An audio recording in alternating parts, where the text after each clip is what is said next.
Welcome back to another episode of the Washington State Real Estate Investing Podcast, where today we dive deep into the strategies that make real estate investing in Washington a lucrative endeavor. Have you ever wondered how the right insurance could be a game changer for your investment? Or perhaps you're curious about how to kickstart your journey in real estate, investing with the right mindset and approach. Well, today, I'm thrilled to have Jason with us, a seasoned real estate investor and insurance expert from the Tri-Cities area. Jason brings a wealth of knowledge from his dual role, offering unique insight into protecting and growing your real estate portfolio. We'll explore Jason's personal journey from purchasing his first investment property to leveraging insurance as a strategic tool for risk management. Plus, we delve into the power of community and networking in the real estate investing world, highlighting Jason's role in expanding a local investor meetup group in the Tri-Cities area. Before we get to today's episode, though, a special thank you to our sponsor, Inspectify.com, for their continued support of the Washington State Real Estate Investing Podcast. Inspectify.com is your go-to platform for scheduling top-notch home inspections with ease, ensuring your investments are sound and secure. Inspections in 48 hours. Thanks again to Inspectify.com. Now, let's get you into this enlightening conversation with Jason, where his experience and strategies will inspire both new and seasoned investors alike. And with that, on with the show.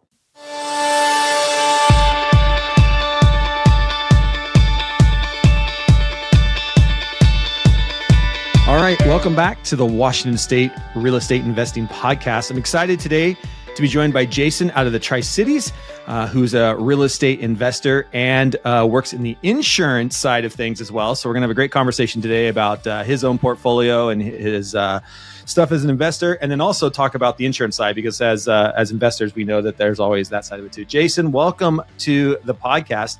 Tell us a little bit about your background and how you got into investing in real estate. Thanks. Appreciate you having me, Jeff. Yeah. So I've been an active real estate investor since probably about 2015.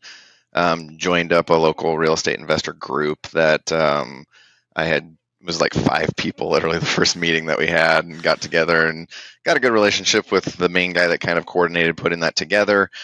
You know, did like everybody that usually goes to those, figure out what's going on with this whole real estate investing thing. What does that look like? And here we are, 10 years later almost now, and I'm one of the admins for that group for our local Tri-Cities Real Estate Investor Meetup group.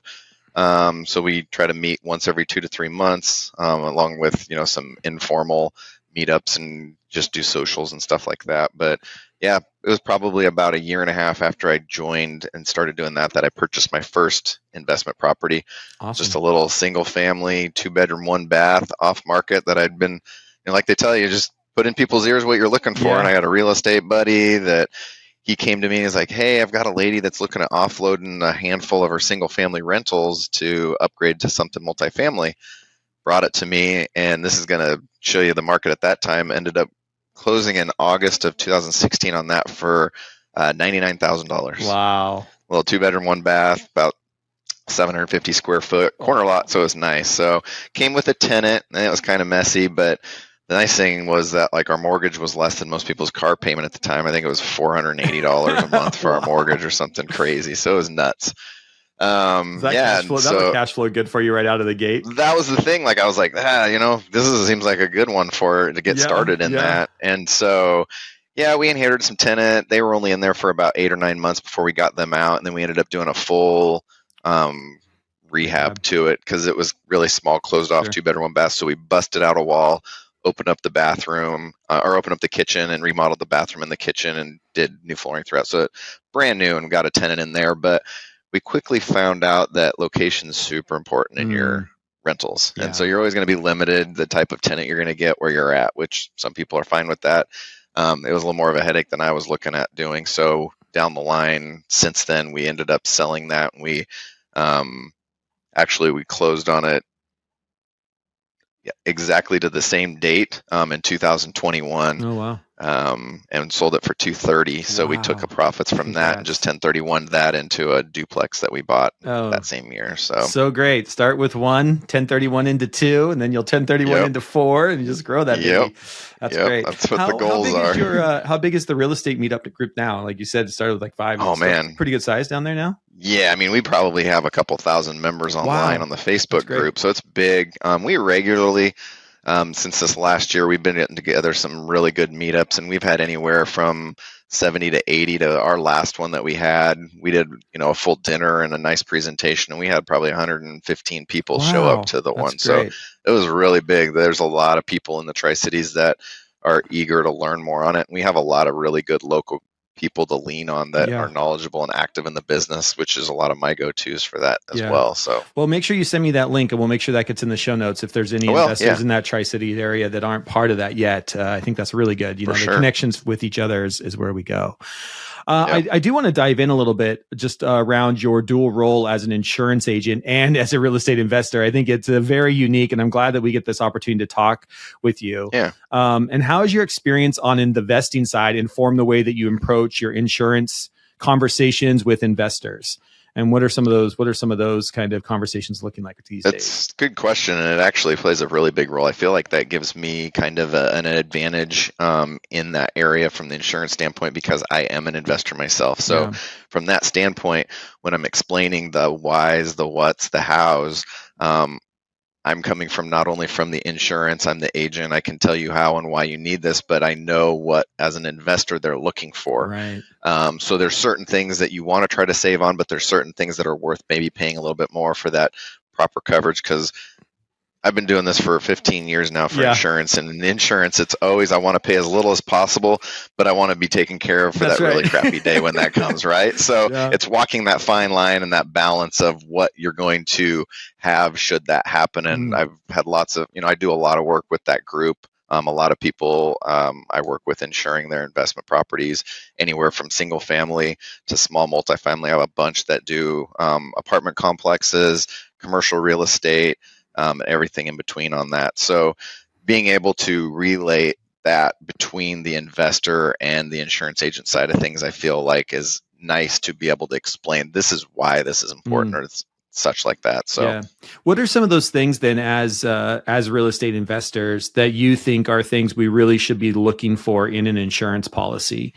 Are there like things that you're like, this coverage, you found that this coverage is worth it? Like if you've, whether it's a flip or a long-term rental, what are some of the things that you feel that you try to help investors? Right. The important thing is to understand exactly what you're getting covered, how. Right. Because investment property, so usually right out the gates, most of the time when you're talking to someone that's a real estate investor, they're going to have, I would say, at least a above average understanding on financials and things like that. Right. There are people that do real estate investment that don't know anything. So that's not to say a blanket statement, but most of the people at least have their ABCs lined up from a financial standpoint. The biggest thing for me is that I like to educate, and it's been really prevalent, especially the last 18 to 24 months, is anybody that's investing in real estate, anybody that owns a home, anybody that drives a car knows insurance is bonkers right now. Yeah. Like ever since COVID, like I said, it's the wild, wild west. And so it's not what it used to be. And so I educate people on what some of those coverages are. But the biggest one is making sure that you understand that your insurance is not a maintenance plan. You don't call me because we had one of our Tri-Cities windstorm comes through and it blew 7 or 8 shingles off my roof. I'm like, sucks. Get someone over there, get them up there and fix that so it doesn't have more damage that happens. But that's not what you use your insurance for. Your insurance is like, hey, I had a tree in my yard. It blew onto the corner of my house and took out the roof, broke a window, broke some of the framing. Like it did some damage and I can't have my tenants in there. Great. Let's work on that at that point. So that's a big one, is just understanding the how and when to use your insurance as much as what is covered. But then also I always remind people that people have this misconception. Your insurance is not doing the repairs for you.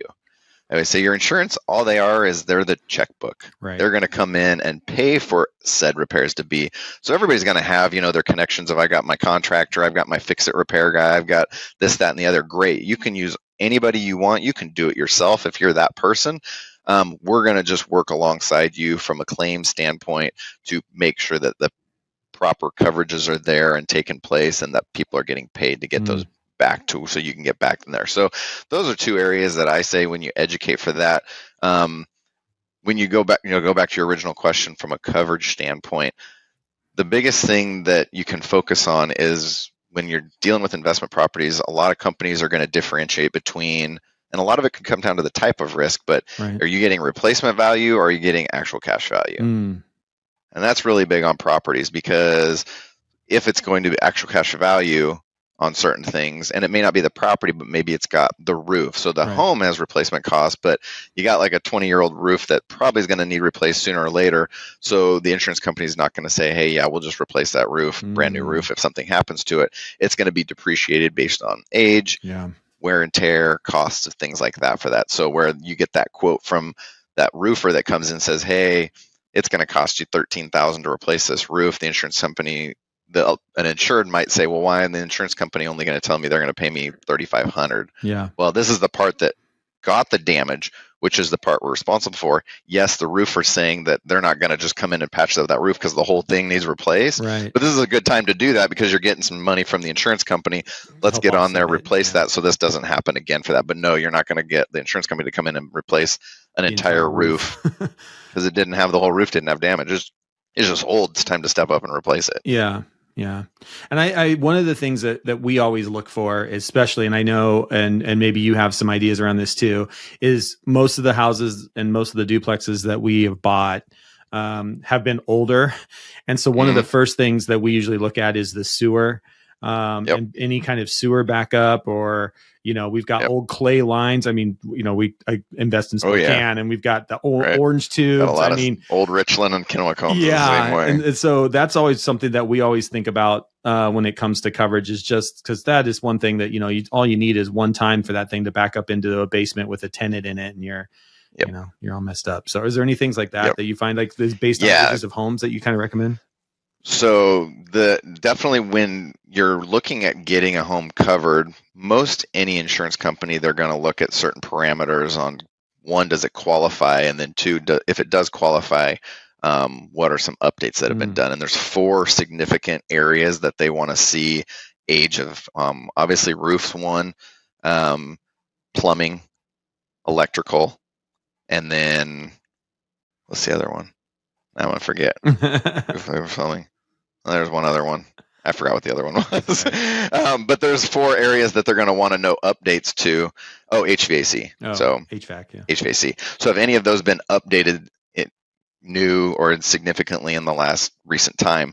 Because those are there, if you trace it back, are where you're most likely to incur a claim or a loss from if you're dealing with older stuff. So if you have an old roof, it's more likely you're going to have water leak in, which water is going to cause damage. If you got old plumbing, it's most likely you're going to have a pipe rupture or have a leak to it that's going to cause water to come down. I mean, water's the biggest damage. Yeah, it's the worst. Can do to anything. And it's not only, it's a mess to deal with. If you've ever had to deal with a home claim or have a water loss, it's just the cleanup and remediation, and then getting in there and the tear up and the dry up and then replacing, and it's a nightmare. So if you can do anything to prevent that, that's going to be important. That's why the insurance companies want to know these things. When has anything significantly been updated with any of those 4 areas? So those are big ones. But then back to your question on like the sewer, most of your standard property policies do not come built in with sewer backup sump pump coverage. That's usually an extra endorsement that you're adding. It's not maybe necessarily important for homes that are all above grade, things like that. It's really vital to have if you've got below grade, so basements or split levels and things like that, because we all know water runs to the lowest point that it's going to go to. So if you do have something that fails or comes back out the sewer, then that's going to revert to that coverage, and it's going to go into the lowest place. That's where you walk into your basement and you've got, a couple inches of water, black water in there, and that's not fun to deal with. When you're dealing with those types of things, that coverage, when you're adding that endorsement, I always remind people, you as the landlord or property owner are responsible for that endorsement being included, are responsible for the damage to the house, the structure. So if you've got to replace flooring and sheetrock and trim and anything that's got damage from that, that's on you. it's obviously the tenant's responsibility from their renter's insurance if they had any personal property that is damaged from that. Also, if it's going to take 3, 4, 6 weeks to get that cleaned up and ready to go so the tenant can't live in there, you as a landlord, it's not your responsibility to cover if they've got to go somewhere else. And that's why as a landlord, luckily in insurance, I've always said insurance is super important. I require all my tenants to have that proof of insurance, add myself as an additional insured, so I'm notified if there's ever a cancellation or anything, because that's going to include that loss of use. So now that renter's insurance can come in to help your tenant to say, hey, I got to go stay at the Holiday Inn for that 4 or 5 weeks while this is cleaning up, that's going to cover the cost of them having to live there until it's back to where they can get back moved in. So you require all your tenants to have tenant insurance. Definitely. Yeah. If they don't have something when they're coming in, obviously I have the ability to be able to say I can include it for you, so I can package that in there with that as part of their rent.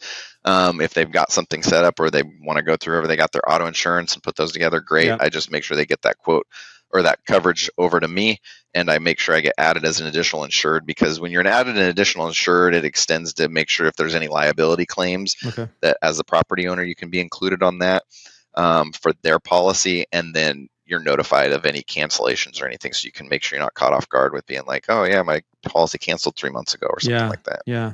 That's really good. I like that idea. I hadn't thought about adding yourself as on that policy so that you know if it does get canceled. I like that. That's a really good. Then they're not setting something up and checking the box to get into the apartment or the unit, and then they cancel it because they don't want to pay the $14. Right? Renter's insurance isn't. Renter's insurance is maybe $15 to $20 a month. Yeah. And I even like your idea of wrapping it into, if I help you get the policy, or I can go get the policy on behalf of you and put my name on it, and wrapping that into the actual monthly rental.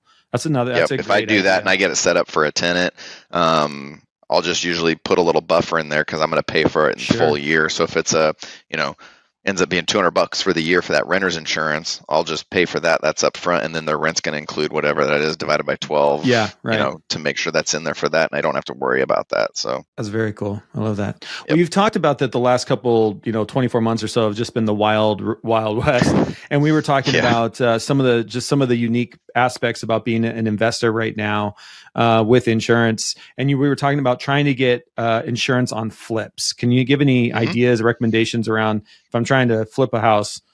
Where do I go? Where do I start? How the heck do I get insurance on this thing? It's a little more limited. That's a tough market to do. When you're insuring a flip, it's definitely different because any insurance company is going to consider a flip as a vacant property because there's not somebody living in there. And the biggest argument, people are like, yeah, but there's people there day to day, that are in there working, things like that.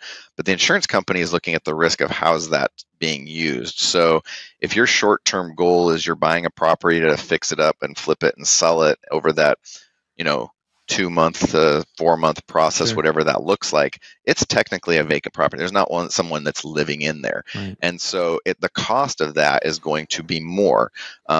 I always am hesitant. I'll hear certain people that'll be like, oh, I know a guy and he hooks it up for me and he'll take care of it and cover it.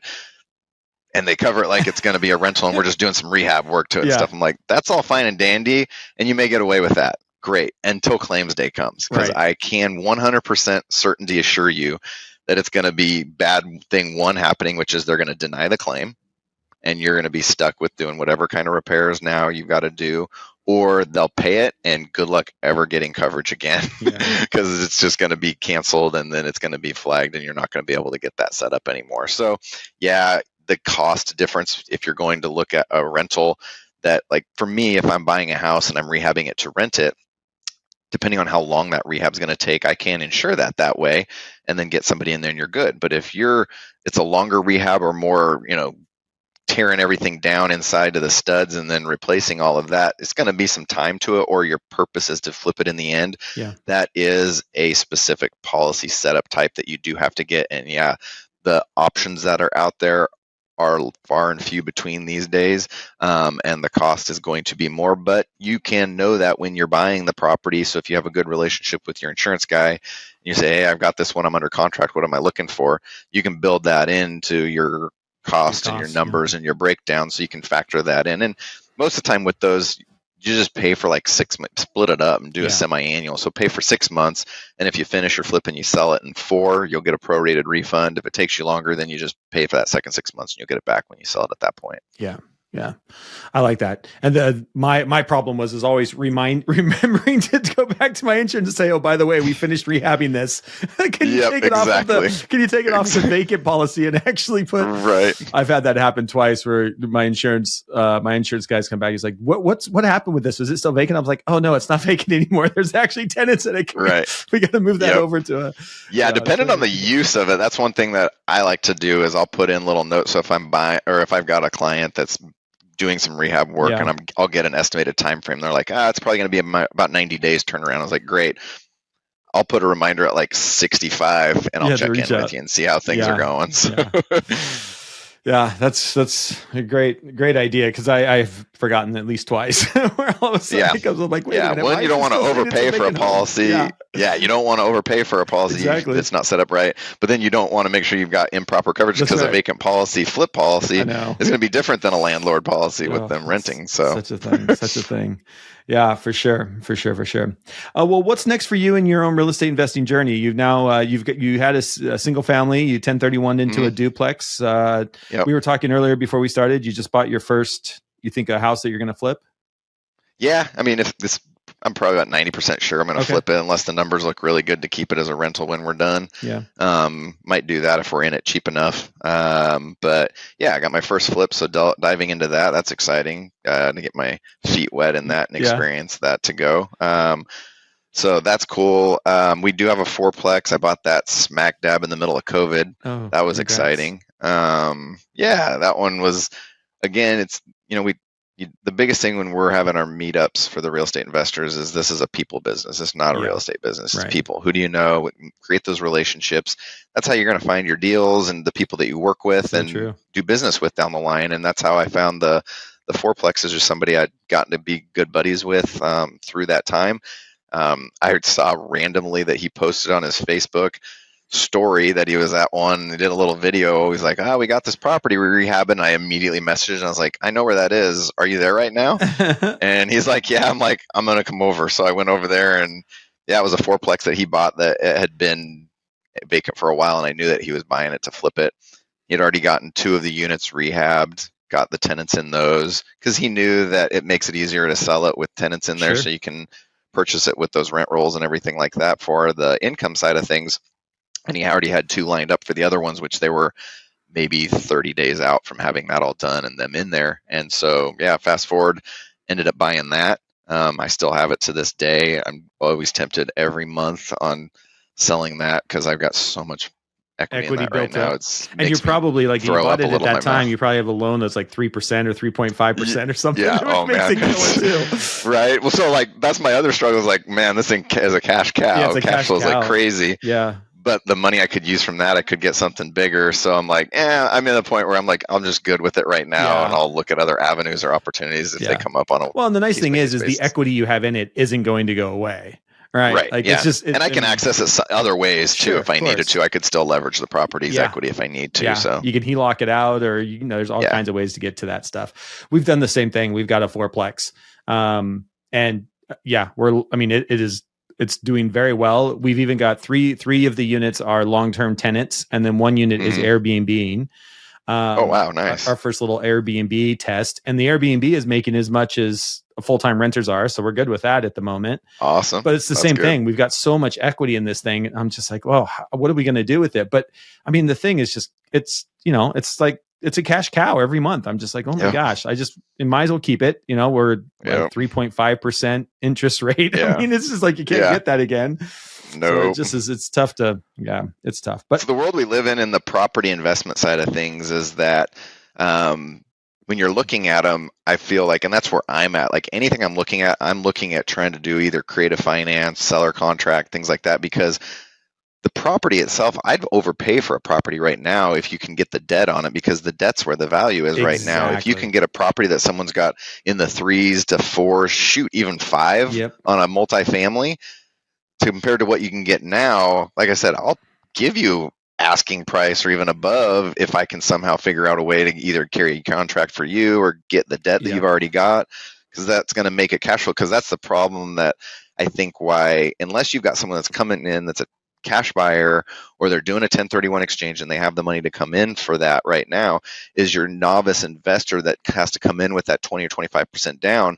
When they look at those numbers and where they're at with interest rates, rents maybe are low because that person's had that property for a while, it's not going to pencil out on paper Exactly. to cash flow. And so they're like frustrated from that kind of stuff. So sometimes you got to feel a little bit outside the box for those. Yeah. And I agree. I think we are in this, there's a couple opportunities, and I agree with you, is to the creative financing side. There's so many. We're in the process of trying to, I mean, we've got this property that people have heard on the podcast, this one that we're trying to rent out in Spokane. And all of a sudden this opportunity comes up that the city is saying, hey, in Spokane, they've done away with basically any piece of property now can become multifamily. And so we're going to, take the house that we bought that was a duplex, turn it into a triplex. And then now we're thinking we can build a duplex on the back. Well, we don't have money to build a duplex on the back of the lot and basically turn this thing into a fiveplex. So now we are doing that. We're going out and we're just trying to how creative can we be in getting finances to make this work. Right.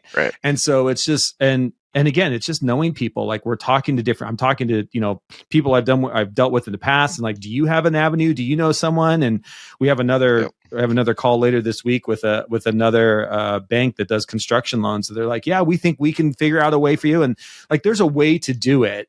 That's going to be, you have to know people, and you got to dig in. Right. But the thing I was thinking as we were talking, I mean, what a great place to be in real estate, though, that you're just like, oh, I've got all this equity in a house. It's cash flowing like crazy. And what a fun place to be, where you're just like, what do I do with my money? Do I just let it sit there? Do I, if I can tap into it some way to continue to grow? It's just such a great place to be. And it's a fun place to be when it comes to just knowing that you're cash flowing well and you've got, equity building up and it's sitting there and it constantly is building up. So it's a good place to be. I feel lucky too. Cause so I've got a pretty good big family. So my wife and I, we've been married for 20 some years now. We've got 4 girls. So I'm on the backside of the kids. So I've only got one left in school. She's a junior in high school this year. But the reason I got, and this kind of goes back to your very first question that you asked, how did you get into real estate or why? Well, we started our family young, obviously.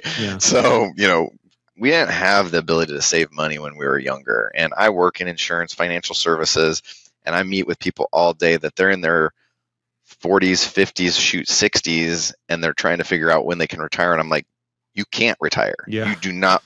You're going to retire on $1,100 a month because that's what this equates to if you think that this is going to work.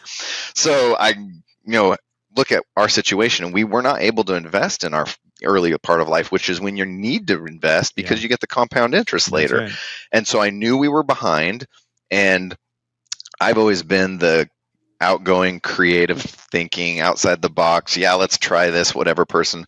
My wife's my happy, balanced medium. She's the yin to my yang. And she's like, I feel safe. I want to see my money in a box that I can look at and touch, and I know it's there. So getting her into real estate was the key, and getting her to see the whys behind it, because she thought I was crazy. She's like, why in the world do we want to do that? And I said, we physically and mathematically cannot save enough money to retire how we want when we want. We need other income, and we can do that by leveraging money and getting investment properties. So I finally get that wheel turning a little bit, got her open to the idea, and man, I will tell you, getting that comfort level of where she was to agree to move forward on that first little single family rental that we got that was sketchy in a kind of neighborhood, and that was a step in the right direction and kind of opened her eyes for that. But that's the biggest thing, whether you're doing it yourself or you've got you're married, you got a partner involved in that, you both have to have the same goals in line. And that was the key, is getting her to realize that, hey, retirement sounds great and all, but I don't want to work until I'm 75, and I don't want to, when we retire, be worried about where our money is going to come from. And the only way we're going to be able to get there is through producing these other income assets. So we don't really use any of our money. We're total 100% in acquisition mode right now.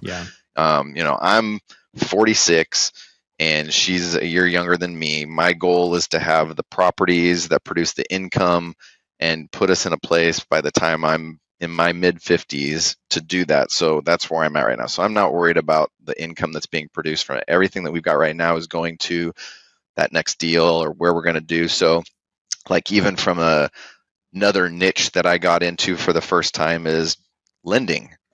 So I took a bunch of, I do retirement planning and stuff. I'm not super excited by the market. It's boring to me. Yeah. So I took some old IRAs and one that I had currently, and I moved all that over to a self-directed IRA. Very So cool. I'm actually lending on notes out of my IRA to some fix and flippers and stuff like that. So I've got a couple deals out that are over 50 grand. I just had one that finished up that I'm ready to lend some more money out. So I got another $55,000 that I'm ready to get set up. So that's another avenue that I just like. I like tangible. I like to be able to see that. That's more exciting and keeps me interested. And so that's Very just cool. another avenue. And kind of going back to what you had said of where do we get funding? That's a big one that people don't realize is moving, retirement assets don't have to be in stocks, bonds, mutual funds. Get it into a self-directed, and you can invest in businesses and real estate and lending on notes and stuff, and you can get hard assets that have that tried and true depreciation that you can get if that's what you're looking at doing. So that's another area you can go. And if you know people, you say, hey, they're like, hey, I've got a couple $100,000 in an old IRA that I don't even know what it's doing. Have those conversations, educate yourself on how self-directed IRAs and lending money out of those on notes and carrying contracts and stuff like that works.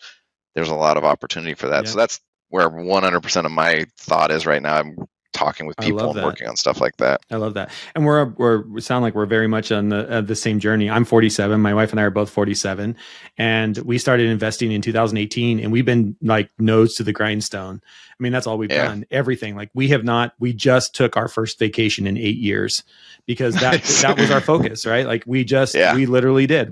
For our 25th wedding anniversary, we took our first vacation in 8th year because for the last 8 years, we went to the Maldives. I mean, if you're going to go. Good. Yeah, exactly. If you're going to do it right, but it's been 8 years of grinding it out to 20 doors, right? Yeah. But we are at a place now where we've got 20 doors. We can, if we needed to, we could retire tomorrow and be set, Yep. And it was a grind, but we were focused. We knew what we wanted to do. We knew this was our path to retirement. And now here we are. I mean, our goal is 32 doors. I mean, that was our goal when we started. We're like, when we get to 32 doors, that's it. I don't need hundreds. That's your number that checks your boxes. I it allows you to do what you want. 32 doors, 32 doors, and we're good to go. I don't need to be the guy that owns the West Coast. And no, I don't need that. Enjoy life. We don't need that. And so, it's just been. But to your point, right? Like, especially as a couple, you can get your nose to the grindstone, and you just start acquiring homes, 1031, and you build that sucker up, and next thing you know, you're looking around and saying, you know what, we're okay. We're not even 50 yet, and we're okay. So it's just we instill that a lot in our daughters too. They've seen obviously what we're doing, and so they're totally on that too. So like I've got a daughter, she actually works with me in my business here, and we're actively looking for a property for her, and it's the 2 to 4 doors that she can still get the traditional financing in and get in there and house hack your way, because we're like, you're 23 years old. House hacking. If I was 20 again, right? If you'd only have known then. Okay, if anybody's listening to this or watching, if you haven't started your family yet, do not go buy your dream house, first house. Go suck it up until you're 25 to 30. So true. You could have 10 doors and you'll be a millionaire. Exactly. I assure you of that. I know. Mathematically will happen. So just suck it up. Nobody wants their dream home when they're that early anyway. Yeah, that's right. Yeah. Oh, you think you do, but then you're going to move 3 more times anyway. That's right, because you don't even know yet. No, you don't know what you don't know. Yeah, it's so true. It's so true. Well, Jason, man, it's been fun chatting with you and learning about the insurance side of things and just talking about, the philosophies around real estate investing. It's such a great place to be, and all the work down there in the Tri-Cities. We've had a couple different people on from the Tri-Cities just talking about I saw that. That's awesome. Down there in the Tri-Cities. I mean, it's just a great area to invest, and I think people forget about it. There's a lot of really good things going for the Tri-Cities right now, and so it's always great to have you on and talk about the insurance thing. If people want to reach out to you about talking more about insurance and what they might want to do, or want to chat more about your about just investing strategy, where's a good place for them to reach out? So my Facebook's the easiest way to get a hold of me. I've got a business page, but honestly, my personal Facebook page, I'm kind of the guy that has fun with it. So I'm if you follow me on my Facebook page, I'm always doing memes and reels and stuff, and I just take ones that I like and I tweak them to be insurance related. So nice. I just have fun with it. Awesome. I'm one of the weird people. Like, insurance is boring to 98% of the population. I'm weird. I'm in that 2% that I actually enjoy it and it's fun. So yeah, if you just reach out to me on Facebook, you can email me. It's jason.dufault@countryfinancial.com. I'm able to do business. Like, I can do business in quite a few. I primarily do most of my business. I'm licensed in Washington, Oregon, Idaho, in the Northwest. So if anybody that's listening to this and they're in that area, I can help from an insurance aspect on anything. Like I said, single family, multifamily, apartments, commercial space, anything that you've got. It's an area that I take good pride in, we do really well in, and I can probably at least give a second set of eyes on that type of stuff for that. Awesome. And we'll make sure there are links to your Facebook page and everything in the show notes as well, so people can just scroll down and click on that and contact you. Well, thank you, my friend. Thanks for spending some time with me today. It's great to meet you and learn more about your journey and have some great conversations around insurance. So appreciate it. For sure. Thanks. Appreciate it, Jeff.